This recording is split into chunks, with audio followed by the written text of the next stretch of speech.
be beaming, I be booming down that block. Everywhere you go, you know they know I'm hot. What's up? What's going on, my good people? Welcome back to the channel. Hope you all are doing well. If this is your first time here, I want to welcome you. Pull up a seat. Hope you enjoyed the content. And before we get into this video, I want to ask that you like, comment, share, subscribe. Go ahead and tap that bell while you're at it so you're notified anytime I drop a brand new video, go live, or schedule a premiere.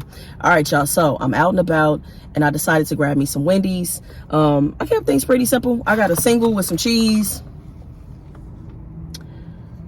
and I grabbed some nuggets with some barbecue sauce and some honey mustard. So that is it. That's it. Let's get to it.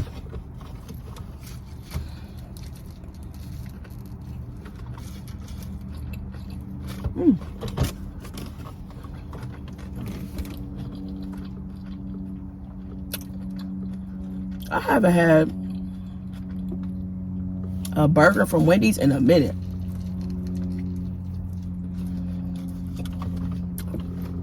The last couple times I've been,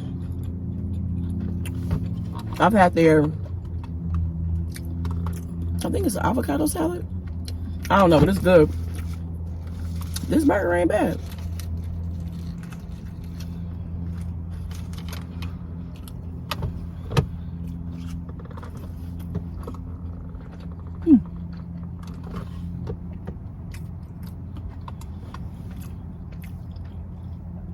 I don't know if y'all can see that. I dipped it in honey mustard.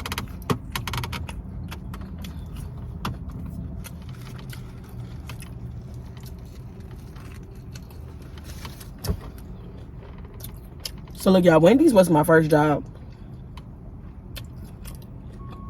And I think about how much I hated working at Wendy's. I did not like working there. And it wasn't like the people... It wasn't like handling the food or nothing. Like, now one thing I could not stand though was how we had to clean the bathroom. So when I would run the register, I was also responsible for cleaning the bathroom. And when I found that out, I was like, y'all don't have like a professional cleaner to come in here and clean? Like, you trust me as a 14, 15-year-old to clean the bathroom? Like, what? I don't know.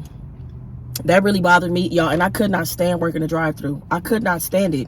Because, like, it would just be so much going on. Like, it was muffled. People, like, you really can't make out what they saying. They trying to ask stuff once they get to the window. And I'm thinking, it was just, I hated it so much, y'all. I don't even know how long I worked there. I feel like I didn't last that long. Like, the bathroom thing really bothered me. And I'm like, this put me on the fries. Like, put me in the back somewhere. I will do anything. Like, I will do anything but work the drive-thru and have to do and be on the cash register. Like, that was just too much for me, because it's like you had to manage the entire like dining area. I'm like, this just feel like too much. So yeah, like I said, it was never the job. I really liked the people that I worked with at Wendy's.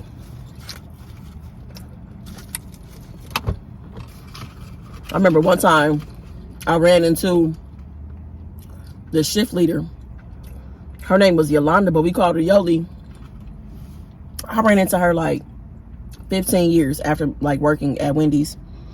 And she looking at me, I'm looking at her. And you know how you look at somebody, I'm like, I know you. And we just staring each other down, right? And so we finally walked up to each other, and I'm like, how do I know you? She like, how do I know you? And then we just looking at each other. And then like all these memories just came back in, like the stuff we used to do during our shift. And we just started cracking up, and we hugged each other, and she was like telling me about her life and her family. It was cool. I'm really glad I got a chance to see her, because she was real cool.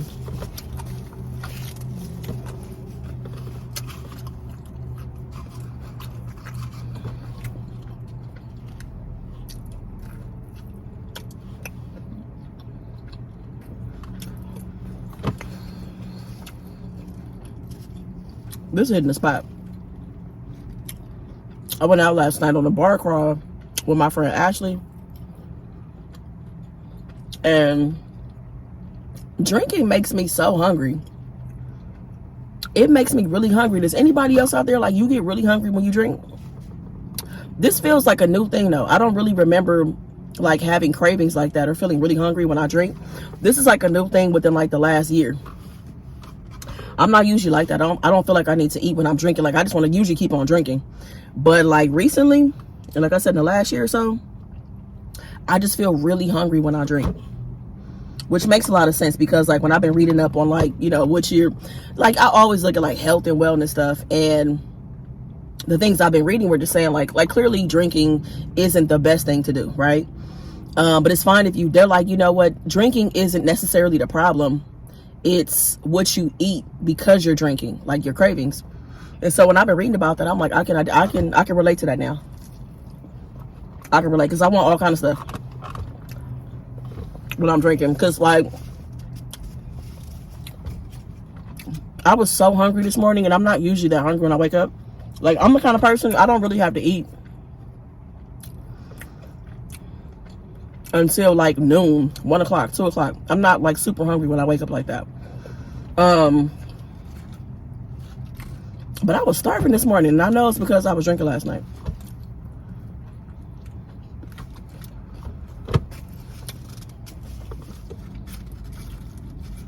So I'm in this Target parking lot, right? And I'm like parked away from everybody, you know, so I can record my video. And because people just be looking at you, they be all in your car when you eating and, you know, talking to the camera, which I guess I understand. So I'm like in the cut, and it's like, you see so much when you be in the cut. Like, it's been all kind of stuff happening around me. Like, people been looking suspicious as hell, but I got my eye on everybody though. Y'all see what's going on around me, you know what I'm saying? Like, where I'm parked, I can see everything. And it's just been some, like, to me, some pretty suspicious activity. And it really makes me just think, like, you really got to keep your guard up. Like, you know what I'm saying? Like, I think when you know, you kind of, if you're going to Target or wherever you're going, you're in a parking lot, you know, you just trying to run in, run out. And I think sometimes we get kind of lax and let our guard down. But I mean, it was this guy just like driving back and forth. He was an older man. He had his window down, and the way that he was creeping back and forth up and down the aisle, I'm like, what are you looking for? Like, you know, and so it was just really suspicious. Like, I'm like, nah. So it's been people doing all kind of stuff.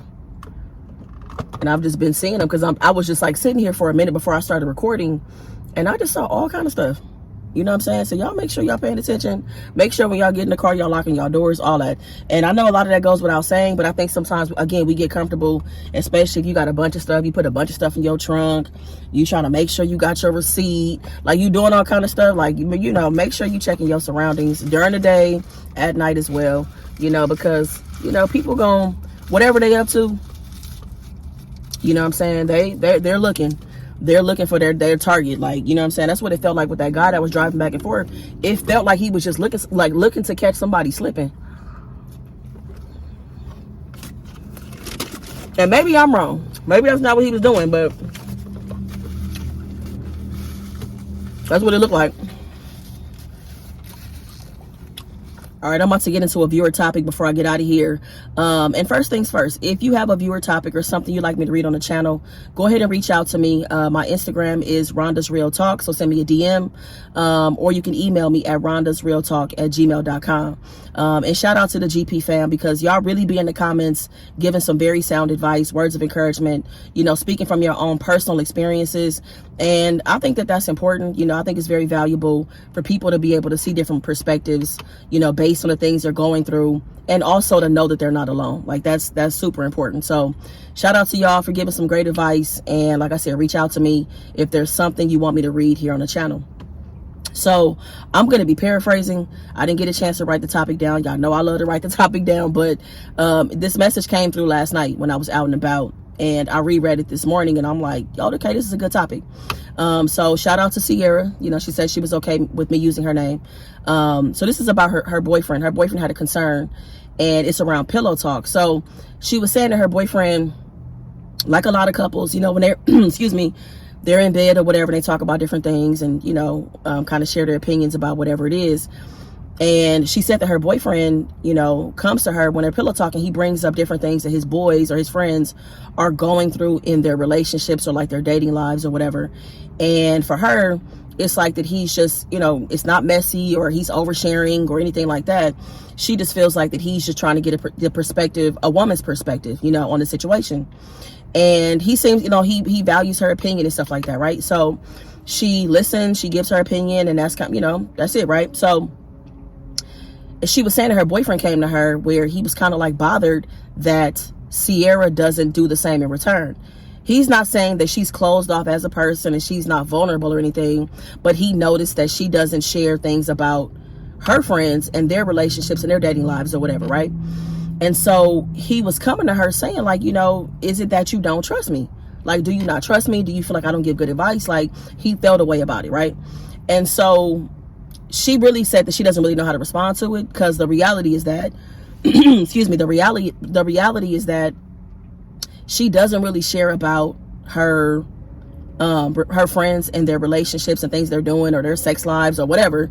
She doesn't really share any of that because she had an experience in the past where she did that in a previous relationship, and her boyfriend at the time started like fantasizing and like, you know what I'm saying, like desiring her friends, you know what I'm saying, like some stuff went down. So I'm like, you know, that was her experience, and she feels some kind of way about, you know what I'm saying, sharing like her friends' dating lives and stuff now at this point going forward. So she was asking me, like, how should she handle that? You know what I'm saying? Like, she's like, that's just something I don't want to share. But I also don't want to tell him, like, hey, I don't want to, you know, share this with you because I don't want you to fantasize about my friends. So I was like, damn, okay. I think pillow talk is a very just natural thing in a relationship. I think it's a very intimate thing as well. I think it's a sign that you do trust somebody. So it doesn't sound like this is based on your previous experience. So it sounds like you do share with him, just not about your friends, right? And I feel like the response could be that, I mean, I don't know if you want to open up what you experienced in your previous relationship. That might be important for him to know so that he can have a better understanding of why you don't want to share. Or I think that it's okay to just say, like, hey, I am open and vulnerable and okay with talking with you and pillow talking about certain things, but my boundary is my friends. Like, I don't talk about their personal lives, you know? And a lot of people are like that, you know, where they draw the line. It's like they may give a little bit about their friends' lives, but they may not want to, you know, go into detail about that. And I think it's really okay for that to be a boundary of yours, honestly. You know, I'm not gonna sit here and tell you like, oh, you need to get over it, oh, you need to get past it. You know, I could imagine how that would make me, if I experienced something like that, how that would change me in certain ways. So I think it's okay for you not to pillow talk about that's your boundary. But I do think it is important that you do engage in pillow talk, which there are still other things to talk about other than your friends and their dating lives. You know what I mean? So I think it's okay. You know what I'm saying? And I also think that it's okay that he addressed it with you, that he felt concerned, like just checking in, like, do you trust me type thing, you know? And you can still trust him and still not want to share about your friends' personal lives, because that's a boundary for you. You know what I'm saying? So I don't think that you're wrong. I don't think it makes you a bad partner, a bad girlfriend or anything like that.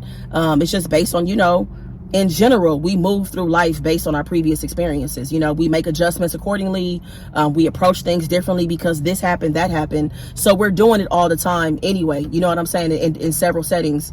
This is just a very specific situation that you experienced, and you've made that adjustment accordingly, where it's a boundary for you. So I think you should just tell him that. He seems like a pretty reasonable guy, and that he could just respect that. You know what I'm saying? I mean, I've definitely... I've heard of some different experiences where, you know, where people share too much about their friends' lives, and, you know, and things happen where people end up hooking up with each other because of the things that they knew about certain people or how they got down or what they were into. You know what I'm saying? And yeah, I've seen things get messy, so I understand where you're coming from. But again, I do think that, like, I love pillow talk personally. I love pillow talk. I love, you know, having a chance where me and my honey have a chance to just talk and about certain things or whatever. You know, there are definitely things that I know that that's going to the grave with me. It's things that are going to the grave. Like, I have never told a soul certain things, but I do think there are certain things that I share about different conversations or things that have happened where it's like I want to get my girl's perspective on it, like, or advice that I might give. I love to get her perspective on my advice sometimes, because I'm like, it also gives me a chance to see what her advice might have been in the situation. You know what I'm saying? And it gives me a chance to see, like, if we're on the same page about certain things.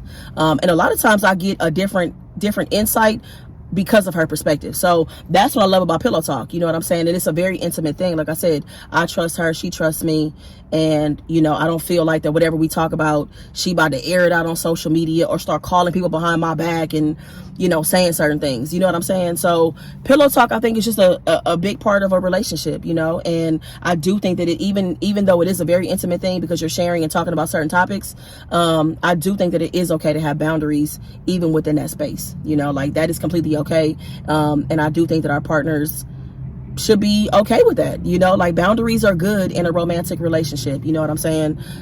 In every relationship that we have. So that's my perspective. What do y'all think about this situation with Sierra? Do you think that she needs to be specific and tell her boyfriend why she doesn't want to share? Or is it okay for her to just say, hey, like my friends are kind of off limits when we're pillow talking at night? You know what I'm saying? I'd prefer not to talk about their business and what they got going on in terms of their dating life. And, you know, maybe if because this is a boundary for her, or she tells him it's a boundary, you know, I am curious if her boyfriend is going to stop sharing certain things with her. That may be the case. But overall, I don't feel like this is going to be something that will affect their relationship. I don't think it's going to I don't think it has a negative. I mean, shit, let me think about it. I don't think that it really has a negative effect on their relationship, honestly. You know what I'm saying? Whether he continues to share and she continues to listen and give advice and not share, you know, aspects of her friends' dating lives, I don't think that it will have an overall negative impact on their relationship. You know what I'm saying? Because you can still continue to pillow talk about so many other things, you know, and experiences. So anyways, that's the topic, y'all. We at the end of the video. Meet me in the comments, y'all. Speak on, you know, the viewer topic or anything else y'all got going on that y'all, you know, just want to say. So meet me in the comments with that, all right? Thank you so much for watching. I appreciate y'all. Make the best of the day. Be good to yourself, y'all. Peace. I be beaming, I be booming down that block. Everywhere you go, you know they know I'm hot.